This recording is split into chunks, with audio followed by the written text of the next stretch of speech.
대체로 막다가 점차 구름이 많아지겠습니다. 오늘 밤 전북 동부에 눈발이 날리는 곳도 있겠습니다. 중부지방을 중심으로 초미세먼지 농도 나쁨 상태를 보이는 가운데 서울과 인천, 경기 지역에는 미세먼지 비상 저감 조치가 시행됐습니다. 내일도 가끔 구름이 많이 끼는 가운데 초미세먼지 농도가 매우 높을 것으로 보입니다. 내일 아침 서울이 영하 2도 등 전국이 영하 6도에서 영상 2도로 오늘과 비슷한 기온을 나타내겠습니다.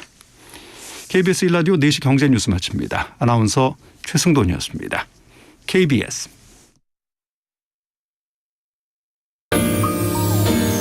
대한민국 중심 채널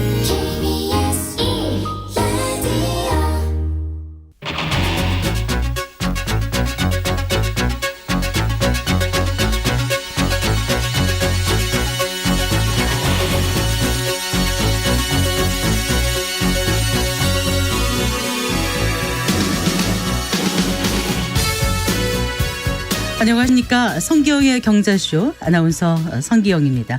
올해 서민들을 가장 힘들게 한 것은 다름 아닌 물가 이슈였죠. 소득이 먹거리 물가를 따라가지 못하다 보니 부담은 더 커질 수밖에 없었는데요. 고물가 속에 가계 소비는 위축되고 또 기업 설비 투자가 부진해지니 경기 회복세는 더뎠습니다. 결국에는 물가 상승 속 저성장의 늪, 즉 스태그플레이션에 빠졌다는 경고가 나오고 있는데요. 2024년 한국 경제를 괴롭힐 스태그플레이션의 원인과 대책 세워보겠습니다. 부동산 거래가 멈추고 PF 부실 우려로 뒤숭숭한 연말입니다. 올해와 함께 사라지는 부동산 정책은 무엇이고 또 새해에 새롭게 등장하는 정책들이 과연 시장의 흐름을 바꿀 수 있을지 알아보겠습니다. 이 시간 유튜브로도 함께합니다.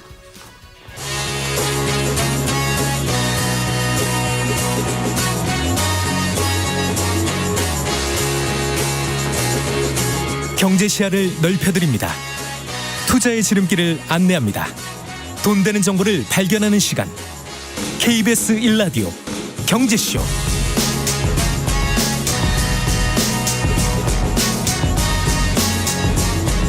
먼저 오늘의 주요 경제 뉴스 정리해드리겠습니다. 경제 뉴스 브리핑 헤럴드 경제 양현경 기자와 함께하죠. 안녕하세요. 네, 안녕하세요. 네, 태영건설이 결국 PF 위기에 워크아웃 신청을 공식화했다고요?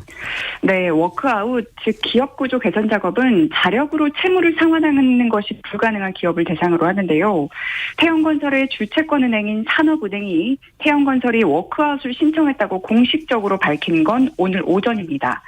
유동성 위기에 대해서 부인해왔던 태영건설이 결국 워크아웃을 신청한 건 만기가 도래한 서울 성수동 오피스 빌딩의 PF 대출 480억 원을 상환하지 못했기 때문인데요. 태영건설의 순수 부동산 PF 잔액은 3조 2천억 원이고 네. 이달까지 만기인 PF 보증 채무는 3,900억 원 수준입니다. 태영건설의 3분기 말 기준 순차입금은 1조 9천억 원대, 부채 비율은 478%로 시공능력평가 35위 내 건설사에서 가장 높은 부채 비율이었는데요. 부동산 PF는 올해 내내 시장의 최대 리스크로 꼽혀왔습니다. PF 시장이 글로벌 저금리와 부동산 호황기에 힘입어서 단기간에 너무 몸집을 부풀려온 것이 아니냐 이런 지적이 잇따른 바 있습니다. 네. 자, 그러면 워크아웃 절차는 어떻게 진행되는 거죠? 네, 산업은행은 내년 1월 11일 채권자 협의회를 소집해서 워크아웃 개시 여부를 결정하기로 했는데요. 네. 태영건설의 주요 채권은행은 2천억 원 정도를 빌려준 산업은행을 비롯해서 국민은행과 기업은행, 우리은행, 신한은행, 하나은행입니다.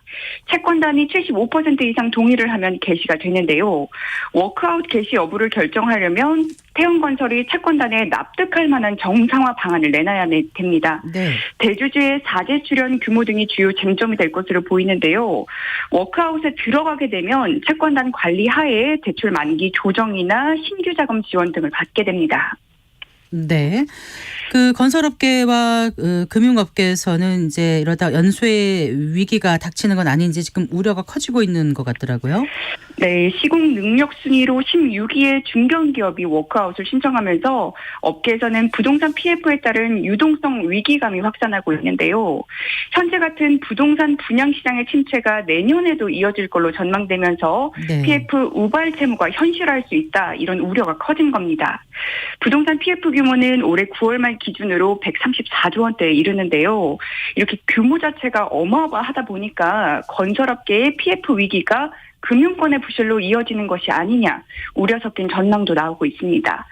태형건설이 국내 은행권으로부터 빌린 금액은 PF 대출이 포함된 장기 차입금 4,600억 원 정도와 단기 차입금 2,200억 원 등 총 7,200여 억 원인데요. 워크아웃 과정에서는 채권 행사 유예 등을 수반하는 구조 조정이 추진되는데 금융기관들은 채권 일부에 대한 손실을 감수해야 할 수 있습니다. 네. 여기에 더해서 태형건설의 신용 등급 강등에 따라서 간접적인 손실도 예상되는 상황입니다. 금융당국도 상황 주시하면서 시장 안정화 조치에 나선다고요?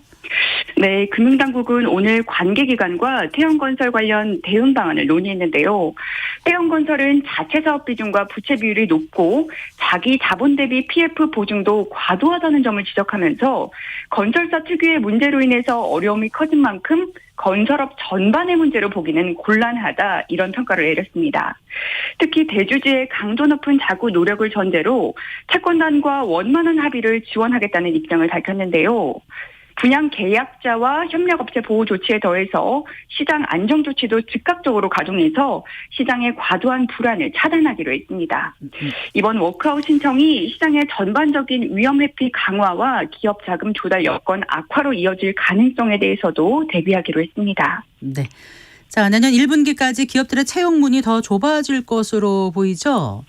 네, 맞습니다. 고용노동부에 따르면 올해 4분기부터 내년 1분기까지 종사자 1인 이상 사업자들의 채용 계획 인원이 55만 6천 명으로 조사됐는데요. 이는 전년 동기와 비교하면 8만 1,000명 줄어든 규모입니다. 건설업만 전년 대비 채용 계획을 3천 명 늘렸고 나머지 대부분 산업에서는 전년 대비 인원이 줄어든 건데요. 이렇게 채용 인원이 줄어든 건 기본적으로 코로나19 이후 2021년과 2022년에 채용이 크게 증가한 데 따른 기저효과에 더해서 그만큼 부족 인원도 줄어든 게 영향을 미친 것으로 분석됩니다. 이런 가운데 적극적인 구인에도 불구하고 채용하지 못한 인원을 일컫는 미충원 인원은 3분기 기준으로 약 14만 명으로 집계됐는데요. 네. 산업별로는 제조업, 운수창고업, 조소매업 등에서 미충원 인원이 상대적으로 많았습니다. 미충원 사유로는 임금 수준 등 근로 조건이 구직자의 기대와 맞지 않기 때문이라는 응답이 가장 많았고요. 요구하는 경력을 갖춘 지원자가 없기 때문이라는 응답이 뒤를 이었습니다. 네, 잘 들었습니다. 고맙습니다. 네, 감사합니다. 네, 경제 뉴스 브리핑 헤럴드 경제 양현경 기자와 함께했습니다.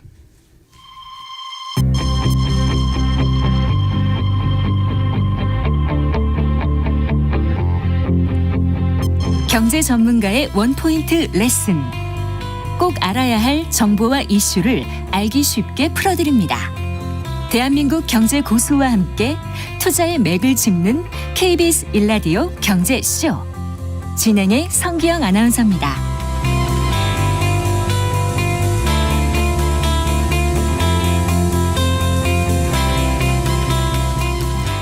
4시 12분입니다. 상처는 때가 되면 아물죠. 하지만 흉터가 남기 마련인데요. 2024년 우리 한국 경제가 바로 그럴 것 같습니다. 고물가와 고금리의 상처는 어느 정도 아물겠지만은 스태그플레이션이라는 흉터는 남을 텐데요. 이 흉터라는 것이 당장 보기에는 흉할지 모르지만 훗날에 경험치라는 새 살을 돋게 할까요? 한국경제산업연구원 경제연구실장이신 김광석 한양대 겸임교수와 함께 이 얘기 나눠보겠습니다. 안녕하세요. 네, 안녕하세요. 네, 반갑습니다. 네.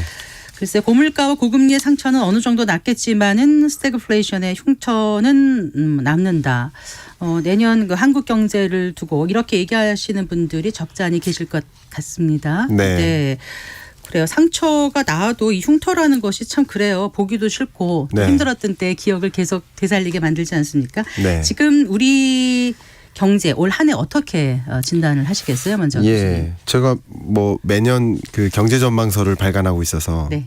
그 경제 전망서에서 항상 그 해를 점으로 표현해 보고 있어요. 점. 예, 무슨 점.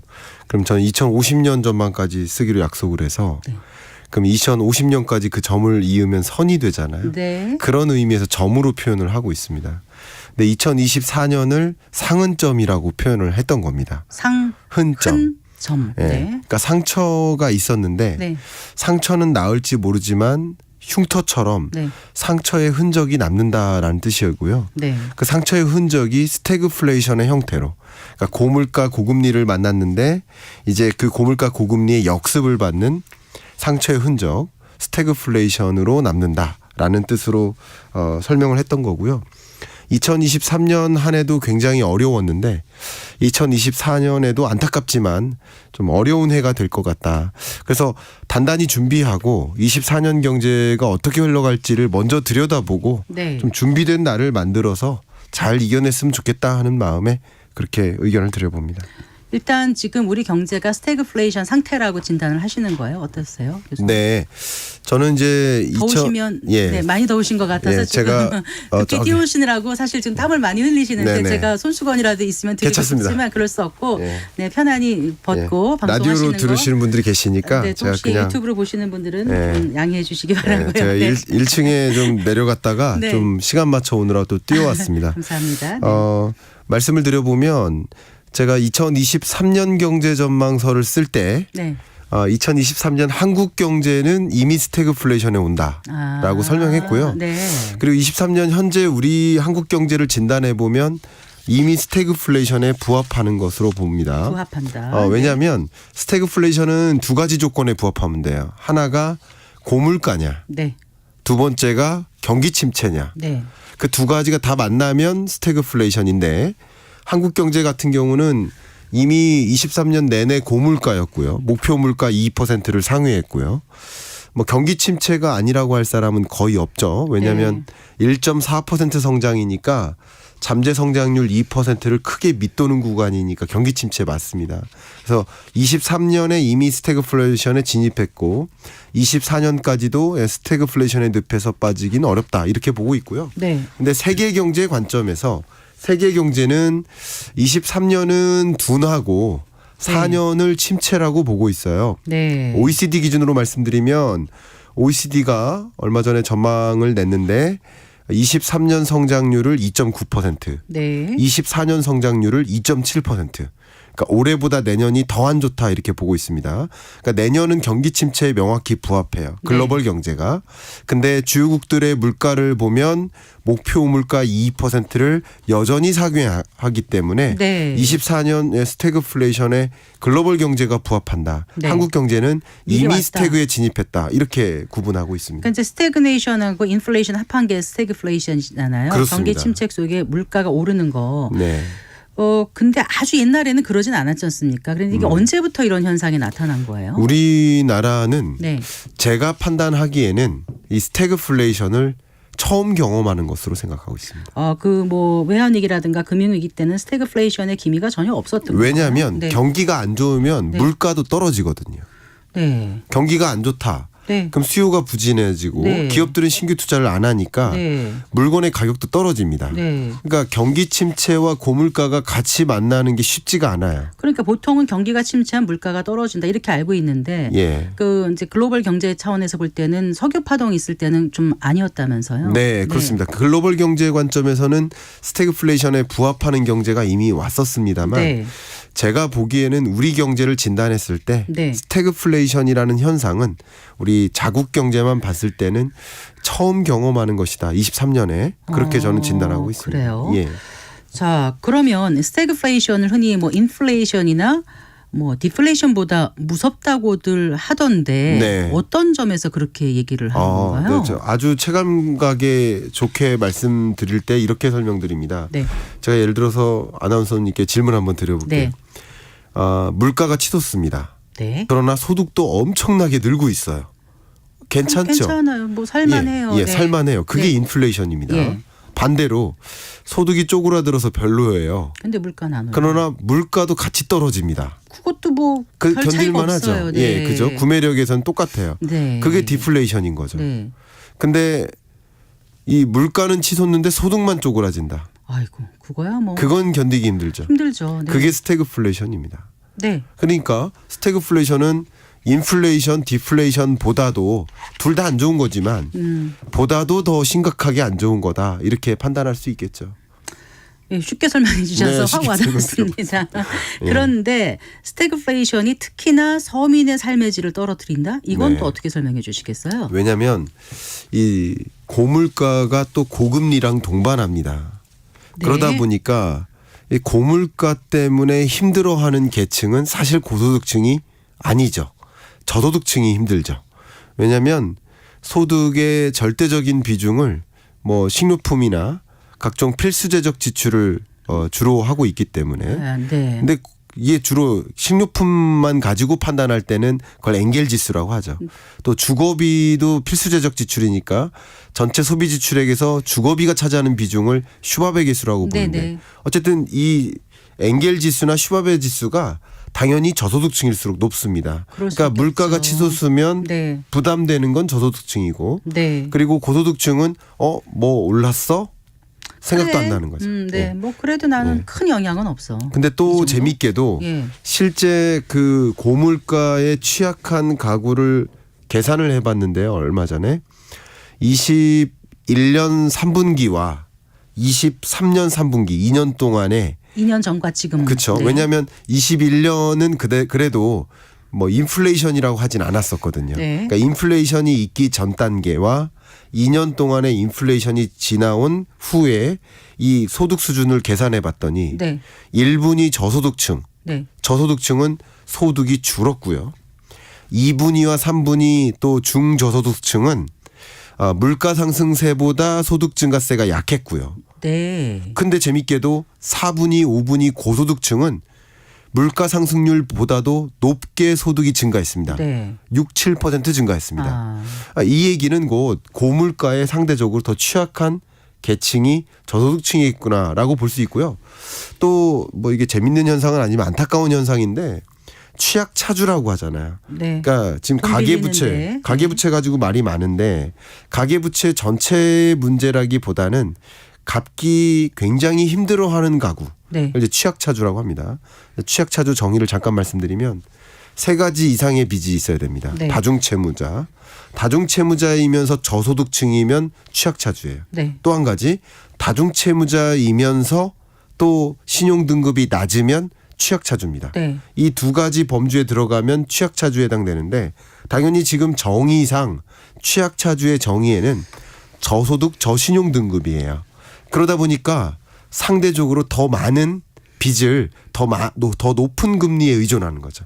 1금융권도 못 가고 2금융권에 의존하죠. 네. 네. 그러니까 기존은 좀 갚을 수 있었던 빚을 더 갚기 어려워졌죠. 금리가 그렇습니다. 많이 오르면서. 정확하십니다. 네. 그러니까 고물가 때문에만도 허덕일 수밖에 없는데 네. 또 그 빚을 갚고 생계비를 마련하고 생계비 유지를 위해서 마련한 빚을 갚기 위한 또 다른 빚에 의존하는 네. 이 취약차주는 또 원리금 상환 부담 때문에 더 힘들죠. 네. 그러니까 이렇게 스태그플레이션 상황에는 더 힘들고 가혹하게 느끼는 계층은 저소득층이고 양극화를 더 야기할 수밖에 없는 구조다. 이렇게 저는 생각을 하고 있습니다. 그러면은 그 미국의 그 1970년대 그 스태그플레이션 그때는 이제 일단 유가가 원인이었었던 거죠. 촉발된 거죠. 그렇습니다. 네. 그때는 그러면 어느 정도 힘들었을까요? 그때도 정말 힘들었었습니다. 그때도 우리나라도 힘들었었고요. 네, 네. 그때는 제가 경기 침체라기보다는 경제 위기였습니다. 네. 우리 1980년에도 한국 경제 성장률이 역성장했거든요. 마이너스 1.7%. 역성장했었던 게 80년 이후로 3번 있습니다. 네. 1980년 오일 쇼크의 충격. 그리고 2008년 글로벌 금융위 때는 역성장을 면했습니다. 면했어요? 예, 네. 0.8% 플러스 성장했습니다. 예. 근데 IMF 외환 위기 때 마이너스 5.1%. 네. 그리고 2020년 팬데믹 경제 위기 때 마이너스 0.7%. 네.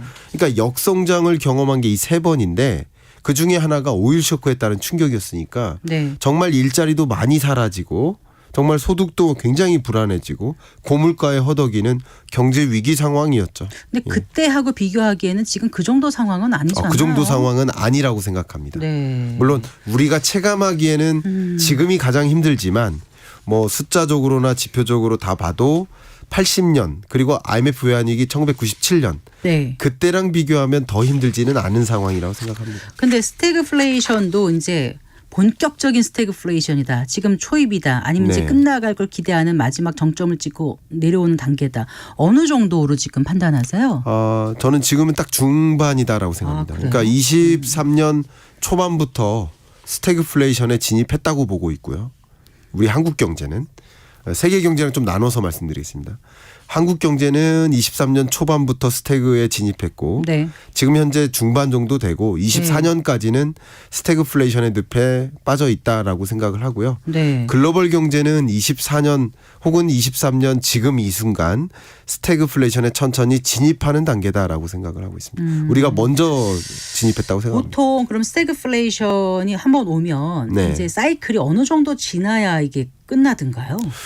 근데 경험적으로 예. 뭐 다행인 것은 또 그나마 좀 기회적인 측면이라고 생각할 수 있는 것은 스태그플레이션이 과거에는 한번 빠지면 헤어나올 수 없는 네. 굉장히 장기간의 늪이라고 생각을 했는데 이게 모든 사이클이 좀 짧아졌다고 생각을 합니다.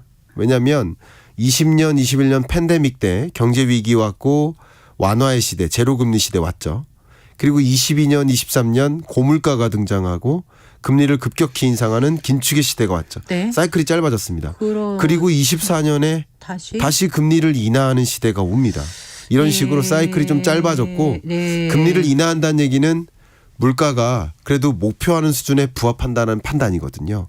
그렇기 때문에 스태그플레이션이 그렇게 길 거라고 생각하지는 않습니다. 그런데 이제 경제에 관심 있는 분들은 좀 다들 아실 거예요. 그 누리엘 루비니 미국 뉴욕대 교수가 네. 앞으로 10년간 네. 세계 경제가 스태그플레이션에 시달릴 것이다. 네. 뭐 이렇게까지 경고를 해서 네. 예, 그 부분은 어떻게 보세요? 뭐 그렇게 보시는 분도 계실 수 있겠지만 저는 그렇게 보진 않습니다. 루비니 교수님하고 상반된 입장인데요.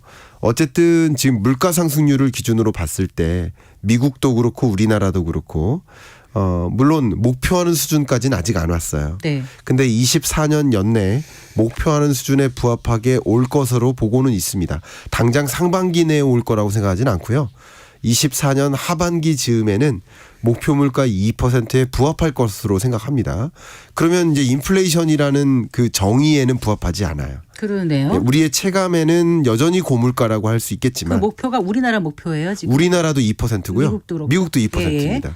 그러니까 그 목표 물가에 부합하는 물가가 오면 네. 정의상 스태그플레이션이냐 아니냐라는 정의를 내리는 데 있어서 저는 물가가 예. 그렇게 높은 게 아니다. 아니죠. 그런데 이 루비니 교수는 자꾸 제가 얘기해서 네. 그렇습니다만은 이제 우려되니까 여쭤보는 거예요. 그러니까 네. 연준의 목표인 2%가 아니라 인플레이션이 평균 5%라는 거를 가정하면 네. 그럴 때 채권 수익률도 어느 정도 돼야 되는데 그렇지 못하기 때문에 지금 굉장히 채권 가격이 폭락하고 주식도 심각한 약세장이 될 것이다. 이렇게 막 경고를 하면서 채권과 주식 투자자들이 보는 손실이 앞으로 10년간 수십 달러 정도로 커질 것이다. 이렇게까지 하니까 네. 좀 이렇게 약간 움츠러들게 되지 않습니까? 뭐 제가 안 계신 자리에서 제가 누군가를 비방하는 걸 좀 싫어하는데 비방이 아니라 그냥 저의 의견을 내주는 드리면 겁니다. 네.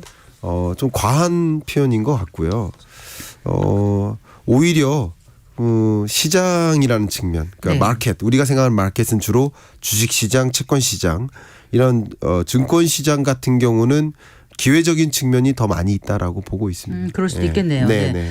근데 지금 이제 스태그플레이션 얘기를 하는데 스태그플레이션 우려가 나오면서 이제는 또 슬로우플레이션 네. 이란 표현도 쓰더라고요. 네. 스태그플레이션은 경기 침체 속의 물가 상승인데 네. 슬로우플레이션은 뭐죠? 예. 슬로우플레이션은 말 그대로 인플레이션이 천천히? 인플레이션도 그렇지만 네. 조금 더 경제 성장 속도에 초점을 둔 것 같습니다. 그러니까 예. 경제 성장률은 약하게 예. 둔화되는 건데 예. 플레이션이니까 예. 통화가 팽창된다는 거잖아요. 그렇죠. 그래서 물가도 뭐 잘 안 잡히고 끈적끈적하게 높은 물가를 나름 유지하는데 네. 성장 속도도 계속 주춤해 가지고 뭐 경기 침체까지는 아니더라도 다시 3%대 성장을 볼 수 없다라는 느낌?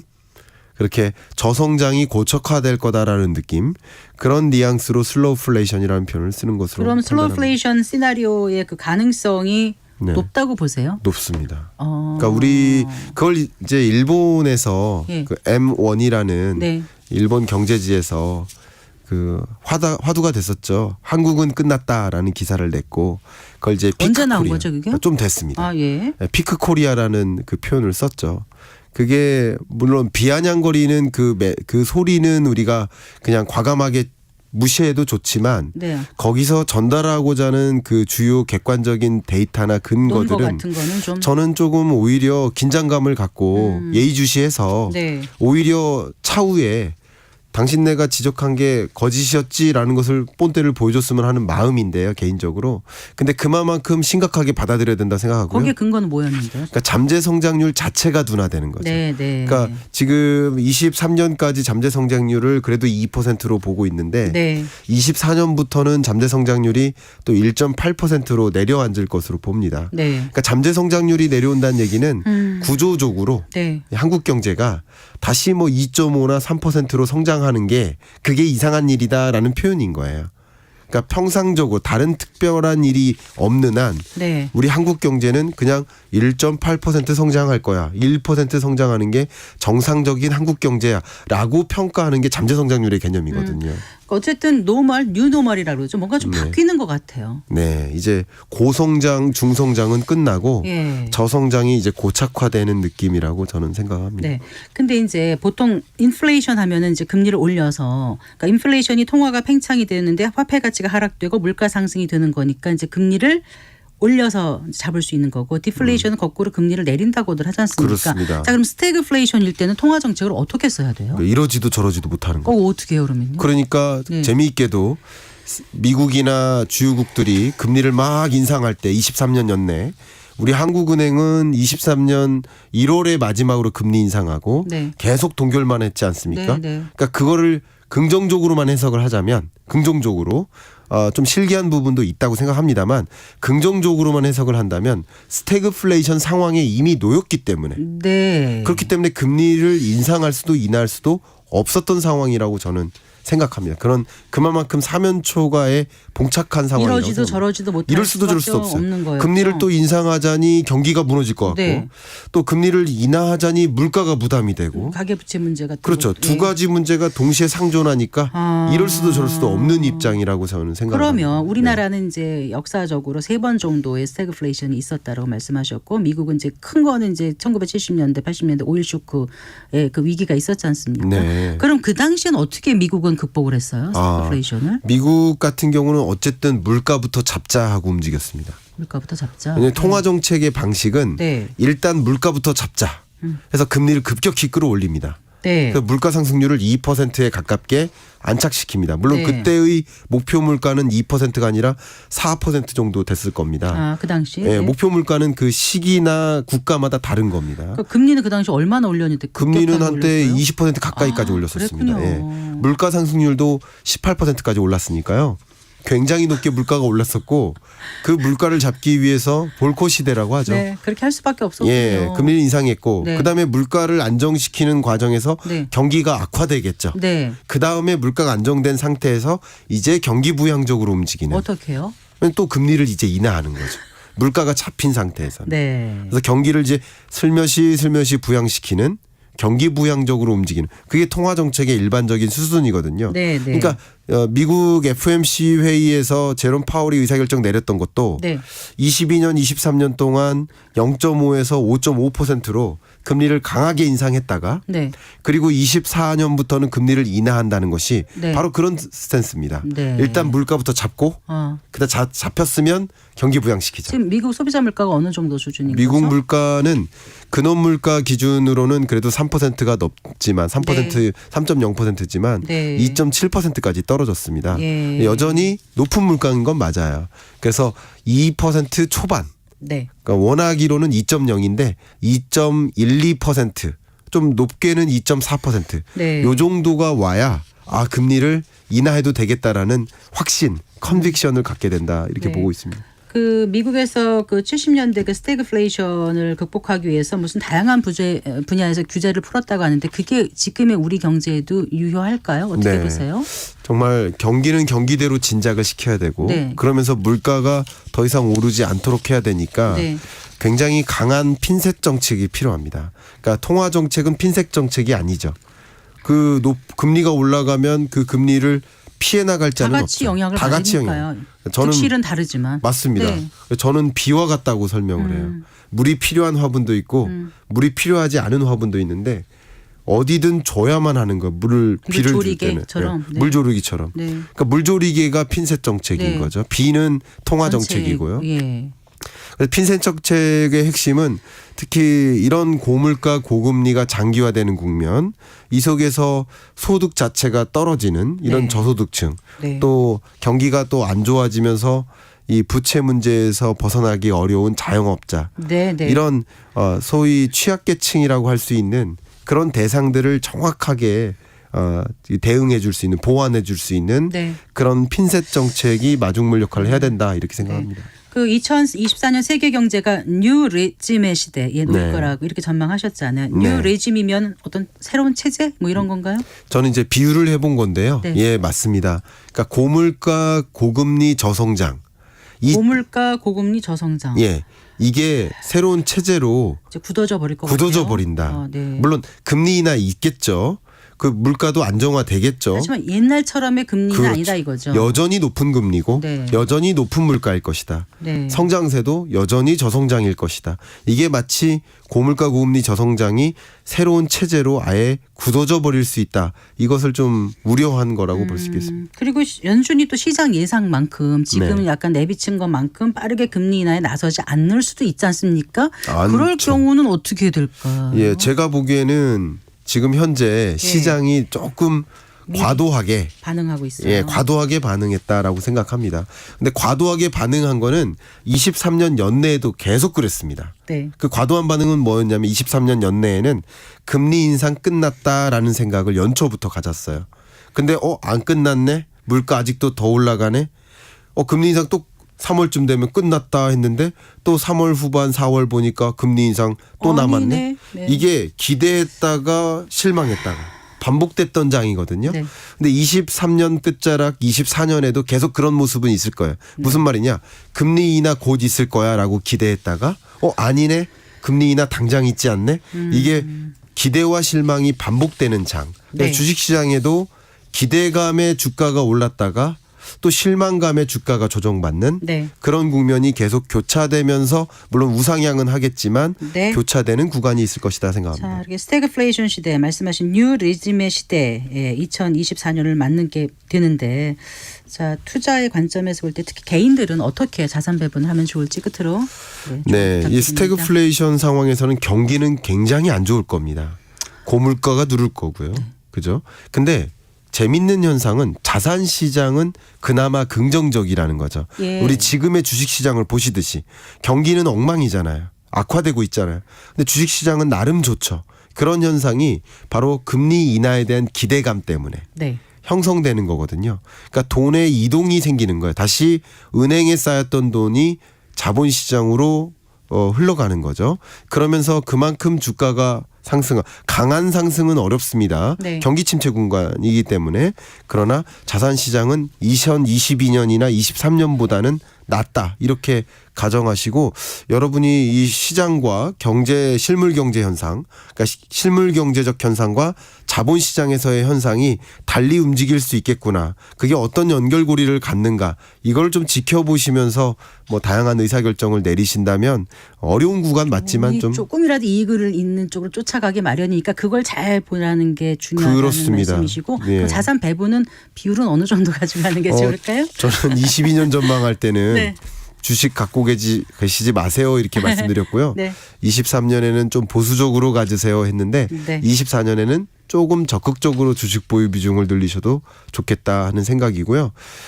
또 부동산 시장도 좀 조정이 있은 후에 실제 주택담보대출 금리가 크게 떨어지거나 부동산 규제 완화를 단행하거나 이런 것들이 또 맞물리는 구간에 네. 또 상승 반전의 흐름, 물론 강한 상승은 아니지만 강보합에 가까운 흐름도 또 야기될 수 있겠다 이렇게 가정하시면 여러분 적절히 의사결정하실 수 있을 거라 생각합니다. 네, 잘 들었습니다. 고맙습니다. 감사합니다. 네, 김광석 한양대학교 겸임교수와 얘기 나눠봤습니다.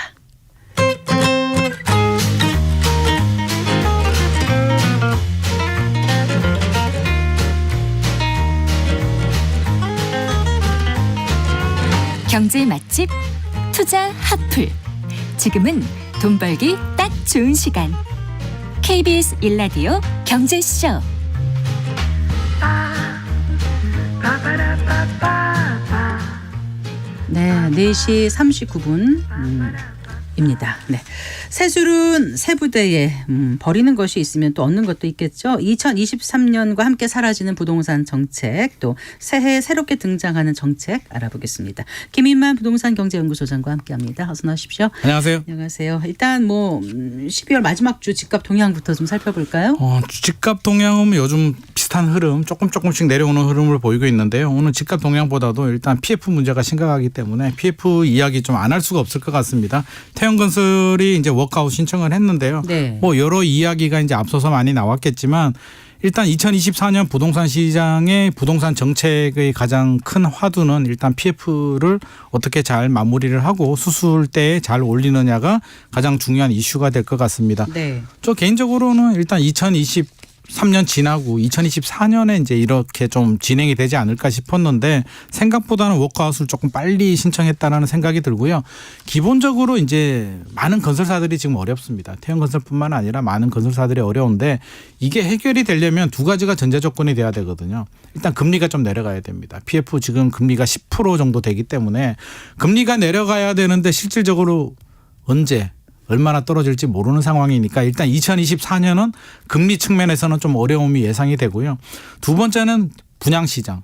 분양시장이 지금 땅을 브릿지론으로 확보하고요. 사업은 PF 대출을 일으켰는데 진행하지 못하는 사업장들이 되게 네, 많이 네. 있거든요. 그러면 2020년, 2021년처럼 사업을 좀 활발히 할 수 있는 분위기가 형성이 돼야 되는데 2024년은 역시 좀 어려울 것 같습니다. 그렇게 본다면 많은 건설사들이 여전히 위험에 노출이 되어 있을 거고요. 지금 134조 원 정도가 PF 대출이 문제가 되는데 이 문제를 어떻게 해결하는지 미분양도 소진이 돼야 되고요. 건설회사들이 결국에는 살려야 될 건설사들 살리지 못하는 건설사들을 좀 구분을 해서 여러 가지 일들이 벌어져야 되기 때문에 네. 총선을 앞두고 여러 가지 지원책은 나올 거고요. 본격적인 수술은 총선 지나고 진행이 될 거기 때문에 금리 상황하고 맞물려서 2024년은 결국에는 이렇게 금리와 PF 문제를 어떻게 해결하는지가 중요한 포인트가 될 것 같습니다. 금리와 PF가 2024년 부동산 시장이 항방을 좌우할 관건이다. 네네. 변수다. 이런 말씀 주셨고요.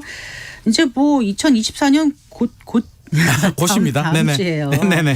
새해가 되면 이제 네. 여러 가지 부동산 정책이 좀 바뀌는 게 나올 것 같은데 네. 일단 사라지는 것부터 먼저 좀 짚어볼까요? 매년 새해가 되면 부동산 정책이 많이 바뀝니다. 근데 이번에 2024년 부동산 달라지는 부동산 정책의 화두는요. 청년과 출산율입니다. 네. 저하고 별로 관계가 없는 저는 혜택을 볼 수 없는 이제 청년과 출산율인데 자제분들이 계시잖아요. 그렇죠. 우리 미래 세대를 위해서 꼭 필요한 부분인데 먼저 사라지는 것부터 보면은요. 2023년에 특례보금자리 네, 네. 가 이제 굉장히 특례보금자리 덕분에 좀 반등을 했다라고 해도 과언이 아닌데요. 특례보금자리가 종료됩니다. 2023년 9월 26일에 일반형이 종료가 됐고요. 2024년 1월에 이게 우대형이 종료가 되기 때문에 특례보금자리는 우대형은 남아 있었군요. 남아 네. 있었는데 이제 없어집니다. 우대형마저도 없어지기 때문에 조금 영향을 줄 것 같고요.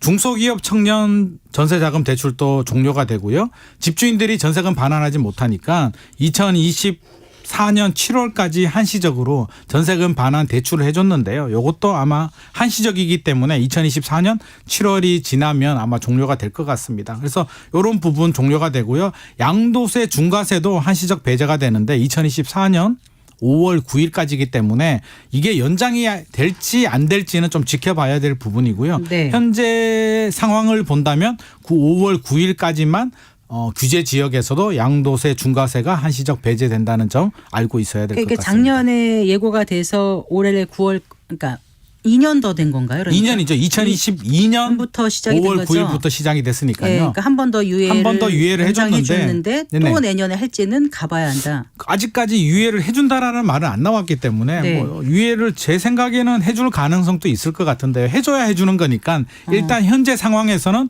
5월 9일에 종료된다는 건 우리가 알고 있어야 될 것 같습니다. 네, 그러니까 다주택 보유자가 2024년 5월 10일 이후에 양도할 때는 양도세 중과세가 중과세가 적용이 되죠. 2주택 이상이면 20%포인트가 더 네. 추가가 되고요. 3주택 이상이면 30%포인트가 더 중과세가 되니까 최고 세율이 82.5%까지 올라갑니다. 네. 그런데 이 잔금 기준이에요? 계약일 기준이에요? 잔금 기준입니다. 아, 알겠습니다. 자, 사라지는 것이 있으면 이제 새롭게 등장하는 거 또 있는데 네. 아참 그 집주인 전세금 반환 대출은 계속 가는 건가요? 어떤가요? 집주인 전세금 반환 대출도 일단은 연장된다는 얘기가 나오지는 않고 있습니다. 그래서 네. 7월까지가 일단 종료로 보셔야 될 것 같고요. 연장이 될 수도 있는데 최근에 아파트 시장 같은 경우는 사실 안 나오잖아요. 역전세가 안 나오고 있기 때문에 네. 아파트에 대해서는 연장 안 될 것 같고요. 빌라 오피스텔 시장이 한정해서 연장이 될지 안 될지는 또 요거는 지켜봐야 될 문제인 것 같습니다. 네. 자, 새롭게 등장하는 것 중에서 이제 세금, 대출, 청약 여러 분야가 있을 텐데 일단 네네. 세금부터 좀 말씀해 주세요. 세금부터 한번 알아보도록 하겠습니다. 우리가 이제 부모님이 뭐 저도 부모님이지만 자녀한테 어떤 재산을 물려줄 때 이제 증여라고 하거든요. 살아생전에 주는 걸 증여라고 하는데 세금을 내게 됩니다. 그러면 공제를 해주게 되는데 5천만 원까지는 증여세가 나오지 않습니다. 5천만 원 넘어가는 부분에 대해서 세금이 나오는데 결혼할 때 있잖아요. 네. 결혼할 때 사실 요즘 부모님들이 능력이 되신다면 또 전세집 마련이나 내 집 마련에 좀 도움을 줄 수가 있는데 출산율이 문제가 되다 보니까 결혼 좀 많이 하고 출산을 좀 장려하기 위해서 혜택을 줍니다. 증여세 네. 한도를 자녀가 결혼하게 되면 2년 그러니까 결혼 기간이 이제 2년으로 보고 있는데요. 2년 내에 출생일 또는 입양 신고를 하게 되면 최대 1억을 더해줍니다. 5천만 원을 원래 공제를 해줬는데 네. 1억을 더 공제해주게 되면 1억 5천까지는 증여세를 받지 않겠다. 그러면은 부부가 다 하면 3억까지 되는 거예요? 양가 집이니까 3억까지 혜택을 주게 되니까 네. 그래도 저는 도움이 될 것 같습니다. 결혼을 앞두고 많이 도와주기 때문에 좀 혜택이 될 것 같고요. 월세 세액 공제도 소득 기준 좀 상향 조정을 해줍니다. 그래서 총 급여 7천만 원 이하에 750만 원에서 8천만 원 이하 1천만 원까지 확대가 되고요. 그러니까 지금 총 급여 7천만 원 이하이신 분이 월세로 남의 집에 그렇죠, 살고 그렇죠. 있을 때 네네.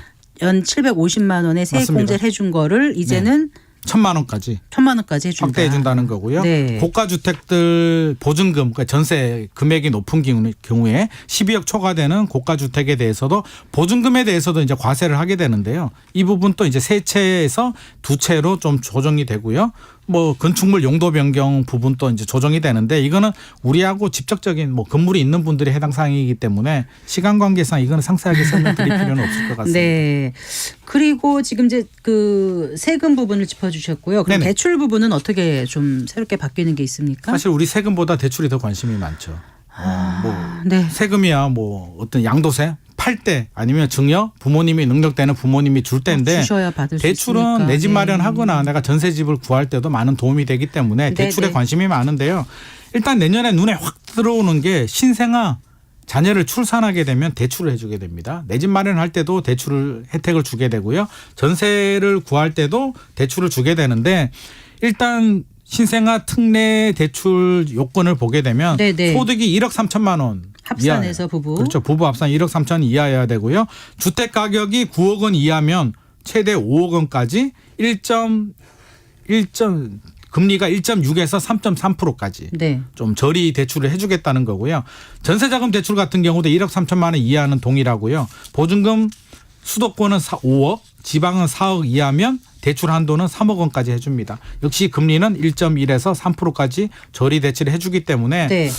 많은 분들이 그러니까 앞에 거는 네. 신생아 부부가 결혼을 해서 아이를 낳는데 그때 주택을 구입할 때 해주는 때. 거였고 지금은 전세. 아이를 낳는데 전세 자금을 대출해 그렇죠. 준다는 전세 자금도 거죠. 대출을 해주게 되고요. 구입할 때도 이제 대출을 받게 되는데 참고로 말씀드리면 신생아잖아요. 네. 결혼을 하지 않아도 자녀를 출산해도 혜택을 받을 수가 있습니다. 그게 자녀라는 거를 어떻게 혼인신고 안 하면 입증이 되나요? 출산 신고를 하게 되면 출생신고를 하면? 네, 출생 신고를 입증하게 되면 이제 우리나라 법 기준이 이제 결혼하면은 자녀를 출산한다 해서 네. 출산율이 문제가 되기 때문에 결혼을 하지 않아도 출산하게 되면 이렇게 신생아 특례 대출도 해주고요. 아, 그래요? 특별 공급도 해주게 좀 범위를 좀 넓혔습니다. 그렇군요. 네네. 그리고 또 그 신생아 관련된 대출 말고 청년에 청년에 대해서는 이제 혜택이 나오는데요. 주택 드림 대출이라고 나옵니다. 주택 네. 드림 대출은 2024년이 아니고요. 아마 제 생각에는 2025년 정도에 출시가 될 것 같습니다. 네. 왜냐하면 청년 주택 드림 통장을 가입을 하고 1년 이상 지나야 되고요. 1,000만 원 이상 납입하신 분들이 대상이 되기 때문에 2025년 정도가 될 것 같은데 요게 시행이 되면 많은 도움이 될 것 같습니다. 왜냐하면 분양가의 80%까지 최저 2.2% 저리 대출을 해주기 때문에 청년인 분들은 많은 도움이 될 것 같고요. 연소득 7천만 원 이하 결혼하면 1억 원 이하의 만 39세 되시는 분들이라면 네. 6억 원 이하, 분양가 6억 원 이하의 분양가가 전용- 6억 원 이하. 전용 면적 네. 85제곱미터 이하 주택에 대해서는 이런 혜택을 볼 수가 있습니다. 이건 서울은 좀 많지는 않겠네요. 아무래도 6억 원이니까 네. 서울은 좀 어려운데요. 저는 네. 충분히 이해를 하는 게 최근에 이제 지방의 PF 문제도 그렇고요. 미분양도 지방이 좀 심각하거든요. 네. 그러면 서울까지 확대해 버리게 되면 또 수요가 서울로 또 너무 많이 유입이 되기 아하. 때문에 또 예산도 한정된 예산에서 집행을 하려고 한다면 저는 6억 해가지고요. 지방이나 좀 외곽 지역에 좀 더 많은 혜택이 집중되는 게 바람직하다고는 생각이 듭니다. 그럼 청년 주택 드림 네, 대출. 네네. 종류가 많아서 막 좀 헷갈리죠? 네네. 헷갈려요. 네. 네네. 근데 어쨌든 이런 대상이 돼서 대출을 받게 될 경우는 이제 금리가 시장 금리보다 훨씬 저렴하게 낮잖아요. 다른 적용이 사람들보다 되죠. 훨씬 낮게 대출을 받을 수 있는 거잖아요. 네네, 맞습니다. 자, 그러면 그동안은 비싸서 못 살 거다 생각했는데 갑자기 사고 싶은 생각을 만들고 이게 또 자칫 그 정책금융 이런 게 집값을 자극하고 가계대출 키우는 거 아니야? 이런 얘기도 나올 법도 하지 않습니까? 그럴 수 있습니다. 충분히 우리가 우려되는 부분이긴 한데요. 2023년 같은 경우도 이제 우리 특례보금자리가 많은 영향을 줬잖아요. 네네. 주택 시장 반등하는 데 도움이 됐는데 특례보금자리를 보면 사실 시장 분위기에 따라서 과연 폭등을 했을까? 그렇지는 않거든요. 집값이 많이 떨어지는 걸 좀 막아주는 이런 버팀목 역할을 해줬기 때문에 저는 신생아 대출을 가지고 제한적이잖아요. 자녀를 출산해야 되는데 저 같은 경우는 사실 할 수가 없는 부분이기 때문에 많은 하지 마시고요. 많은 분들이 좀 제한적이거든요. 그러면 제한적이라면 결국 신혼부부들한테만 혜택이 되기 때문에 실제로 제가 이런 분들 전화를 좀 받았거든요. 네. 출산 계획이 없었는데 신혼부부인데요. 출산 계획이 없었는데 이런 대출을 받을 수가 있다면 네. 우리도 계획을 좀 당겨서 출산을 해볼까 하시는 말씀하시는 분들을 제가 만났거든요. 그래서 예. 그런 부분에 도움이 된다면 경착륙을 막는데 좀 도움이 될 것 같고요. 네. 전체적으로 부동산 시장을 밀어 올리거나 뭐 굉장히 뜨겁게 만들기에는 여전히 금리라든지 PF 미분양 문제가 심각하기 때문에 그런 네. 일들은 2024년에는 발생할 가능성은 좀 낮을 것 같습니다. 네, 자, 2024년에 새롭게 등장하는 부동산 정책이나 이런 걸 알아보고 있는데요. 세금 대출까지 알아봤습니다. 네. 이제 마지막 청약 좀 알아볼까요? 청약에서 많은 부분이 바뀌고요. 우리 청년들이 특히 좀 관심을 가져야 될 것 같습니다. 왜냐하면 혜택이 좀 많은데요. 주택 드림 통장이 나옵니다. 2월부터 가입이 되는데요. 네. 저는 이거 제 자녀한테도 꼭 가입하라고 제가 신신당부를 했거든요. 네. 굉장히 혜택이 좋은데 왜 혜택이 좋으냐면요. 만 39세, 만 19세에서 39세까지가 가입이 되는데요. 금리가 무려 4.5%나 됩니다. 39세예요. 34세가 아니죠? 34세입니다. 네. 34세까지고요.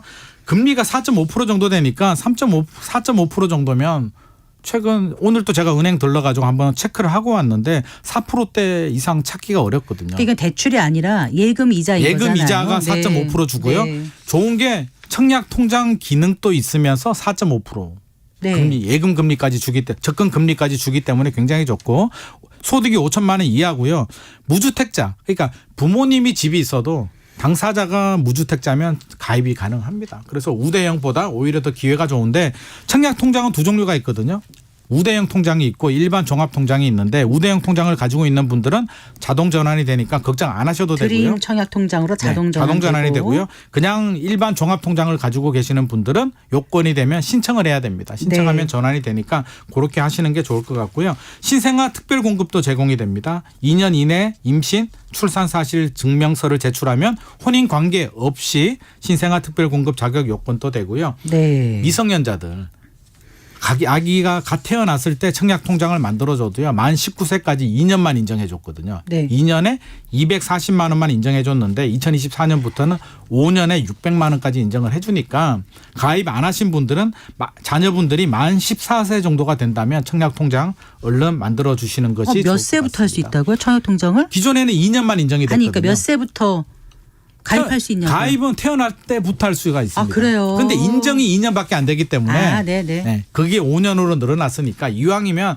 만 14세 정도 되면 가입을 해줘도 그대로 다 인정을 받을 수가 다른 있을 거 더 것 짚어주실 같습니다. 거 없을까요? 또 부부 기회가 좀 늘어납니다. 우리 민영 물량에서 통장 가입 기간이 있거든요. 네. 그게 아마 15년이 지나면 17점을 주게 되는데요. 배우자 점수가 이제 3점 더 인정될 수 있기 때문에 배우자 점수의 50% 인정 최대 3점이니까 배우자 있는 분들은 3점 더 플러스 추가할 수 있다는 점 말씀드리고 싶습니다. 청약 시 다자녀 기준도 완화되죠? 다자녀 기준도 완화됩니다. 3명이었는데요. 이제 2명으로 변화됩니다. 그래서 기존 자녀 3명에 30점이었지만 2024년 3월부터는 2명이 25점이고요. 3명은 35점이 부여됩니다. 네. 말씀 잘 들었어요. 고맙습니다. 감사합니다. 네, 김인만 부동산 경제연구소장과 함께했습니다. 마칠 시간이네요. 성기영의 경제쇼 오늘 순서는 여기까지입니다. 저는 아나운서 성기영이었습니다. 고맙습니다.